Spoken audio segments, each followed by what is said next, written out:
They laughed when he said he would build a global platform from a one-room apartment in Tondo. They told him to be realistic, to get a stable job, but they didn't understand. His dream wasn't just about code, it was about to change everything. In that small room, the only light came from two flickering monitors. Leo Santos, 26 years old, sat on a plastic stool, coding. Around him were empty cups of instant coffee and sketches on used paper. He worked two jobs, a data entry clerk by day, a freelance coder by night, and in the few hours in between he built his dream. He was building Likha, a word for creation. It was an app, but he saw it as a bridge. The idea came to him while visiting his Lola, grandmother, in a small province. She was a master banig weaver, creating beautiful, intricate mats. "Lola," he said, "what if I could sell your mats to someone in London?" His grandmother had just laughed and patted his head. When Leo pitched his Likha idea to a local venture capital firm, the investors, educated in Silicon Valley, almost laughed him out of the room. One senior partner, a man named Mr. Harrison, leaned back in his leather chair.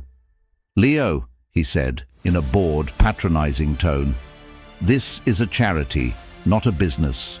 The world wants high-tech AI, not handicrafts. This has no scale. It's a provincial app. Be realistic." Leo walked out of that high-rise building, humiliated, the laughter of the investors echoing in his ears. But as he stood on the street in Makati, the provincial app in his pocket buzzed. He had built a simple prototype. A woman in Stockholm, Sweden, had just bought his Lola's banig for its full value, 10,000 pesos. The buyer's message read, "This is not a mat. This is a work of art. I can feel the soul in it." Leo looked up at the glass tower he just left, and he smiled. "You're wrong," he whispered. "The world is high-tech, but it's desperate for soul." That one sale was the only validation he needed. He poured every peso he had, every waking second, into Likha.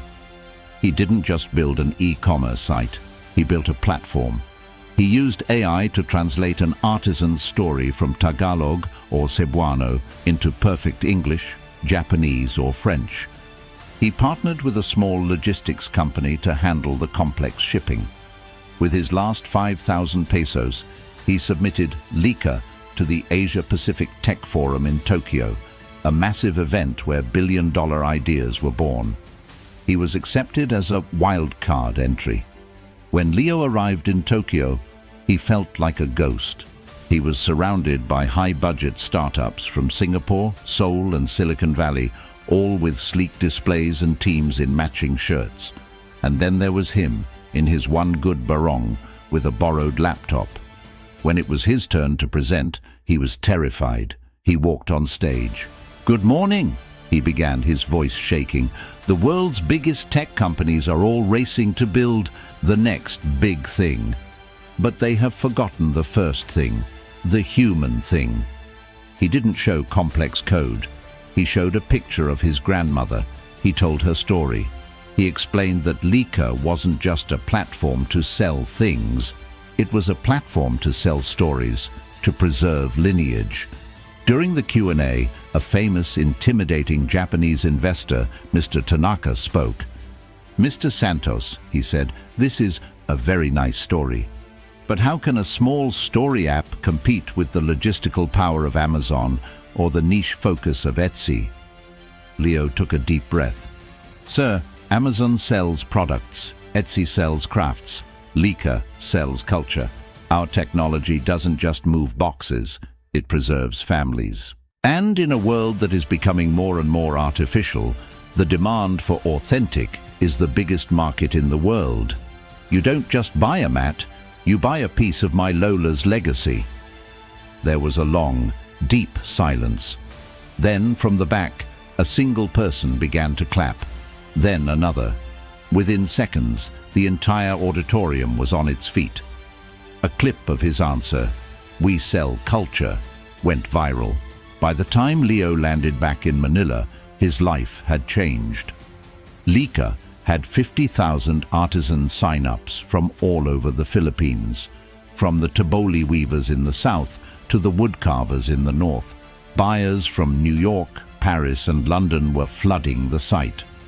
A month later, Leo was sitting in his room, now a real small office, when he got an email. It was from Mr. Harrison, the investor who had called his app a charity. The email was short. "Mr. Santos," it read, "I was wrong.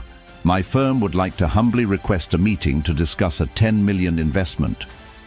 Leo read the email, and then he looked at the note he'd taped to his wall, the same note that had been there from the beginning. It read, "A Filipino platform for the world's soul." He smiled. He didn't need their money now. He hit delete and went back to work.